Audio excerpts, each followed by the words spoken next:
আপনাদের সাথে মিয়ানমারের সম্পর্ক খুব ভালো সবসময়। কাজেই আপনারা সহায়তা করুন, যাতে ওনারা অনেক প্রসঙ্গ তুলেছেন। আমি বললাম যে আসলে যে ছোটোখাটো 1000 লোক নিয়ে যাওয়া এগুলিতে কোনো কাজ হবে না, কারণ নিয়ে যাওয়ার পরিকল্পনা থেকে শুরু করে ফ্লাইটে ওঠা পর্যন্ত এর মধ্যে 1000 বাচ্চা জন্ম হয়ে যাবে। আপনারা জানেন যে এই সরকারের অবস্থান খুবই পরিষ্কার, ট্রান্সপারেন্ট, যে যারা এই অপরাধগুলো করেছে এবং যারা হুকুম দিয়েছে তাদেরকে অবশ্যই বিচারের সম্মুখীন করতে হবে, এবং সেই কাজে জাতিসংঘ সহায়তা করুক, এটা তো আমাদের নীতিগত সিদ্ধান্ত আছে।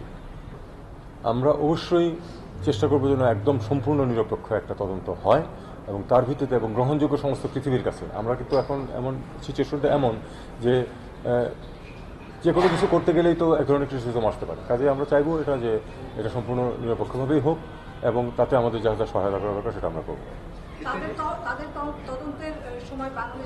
এই মুহূর্তেই না যাই, এটা তো মাত্রই ক্রিস্টালাইজ করলো, দেখা যাক কি দাঁড়ায়।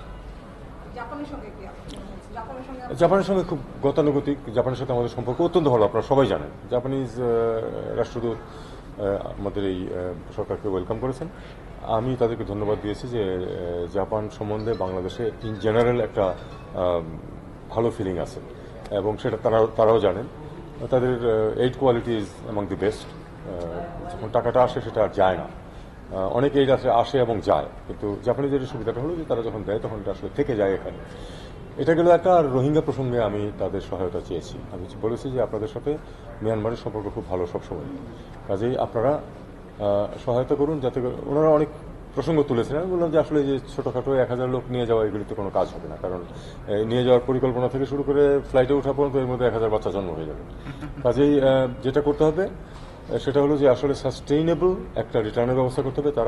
আমি এমনকি তাদের নাগরিকত্বের প্রশ্ন তুলি না, সেটা আরও অনেক ওয়াইডার ইস্যু, কিন্তু নিরাপত্তার ব্যবস্থা থাকতে হবে, তারা যেন নিরাপদ থাকে এবং তারা যেন ইকোনমিক লাইফ একটা যেন তারা ফলো করতে পারে। এই দুই ব্যাপারে যেন তারা আমাদেরকে সহায়তা করে, এবং এন্টায়ার ইন্টারন্যাশনাল কমিউনিটি যেন আমাদেরকে এই ব্যাপারে সহায়তা করে। আর একটা জিনিস আমি যেটা বলেছি সেটা হলো যে অ্যাবসলিউটলি নো গো, সেটা হচ্ছে যে লোকালি অ্যাসিমিলেশনের চেষ্টা, এটা কোনোদিন হবে না, আমরা কখনোই মেনে নেব না। 3, আমরা যথেষ্ট করেছি, আমরা আর কোনো রোহিঙ্গাকে নিতে পারবো না। পৃথিবীতে আরও দেশ আছে, এমনকি মিয়ানমারের বর্ডারিং দেশও আরও আছে, দরকার হলে তারা নেই।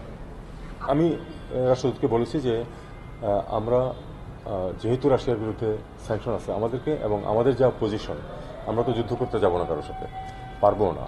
কাজে আমাদেরকে যেটা করতে হবে সেটা হলো যে এই যে স্যাংশন রেজিমের ভিতর দিয়ে আমরা যেটুকু সহায়তা করতে পারি, যেটুকু ইন্টারাকশন করতে পারি, সেটার ম্যাক্সিমাম আমরা করতে চাই। কারণ রাশিয়া আমাদেরকে তদানীত সোভিয়েত ইউনিয়ন আমাদের মুক্তিযুদ্ধের সময় বিরাট সহায়তা দিয়েছে। ইতিহাস অন্যরকম হতে পারতো যদি তারা 3টা ভেটো না দিত আমাদের পক্ষে। কাজে সেই কৃতজ্ঞতা আমাদের আছে। তাদের একজন নাবিকের কিন্তু আমাদের এখানে কবর আছে, সেটাও আমি বলেছি যে আমরা তোমাদের কন্ট্রিবিউশন নিয়ে কোনো সন্দেহ নেই, আমরা সবসময় সেটা শ্রদ্ধা করি। রাশিয়ান মানুষদেরকে আমরা আমাদের বন্ধু মনে করি, তবে আমাদেরকে সেফ পথে চলতে হবে, এই ব্যাপারে এটা